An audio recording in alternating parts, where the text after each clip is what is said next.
Praise the Lord.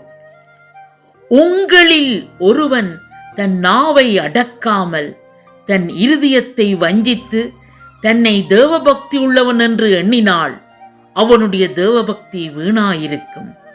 திக்கற்ற பிள்ளைகளும் விதவைகளும் படுகிற உபத்திரவத்திலே அவர்களை விசாரிக்கிறதும் உலகத்தால் கரைபடாதபடிக்கு தன்னை காத்து கொள்ளுகிறதுமே பிதாவாகிய தேவனுக்கு முன்பாக மாசில்லாத சுத்தமான பக்தியாக இருக்கிறது.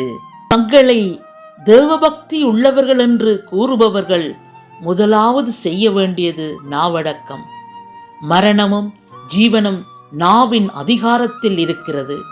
இந்த நாவினால் மரணத்தை பேசலாம், நெகட்டிவான வார்த்தைகளை பேசலாம், அதே நேரம் ஜீவனுக்குரிய பாசிட்டிவான வார்த்தைகளையும் பேசலாம். ஆனால் ஒரே நாவினால் இரண்டையும் செய்யக்கூடாது என்று பரிசுத்த வேதாகமம் கூறுகிறது. இந்த நாவு ஒரு நெருப்பு.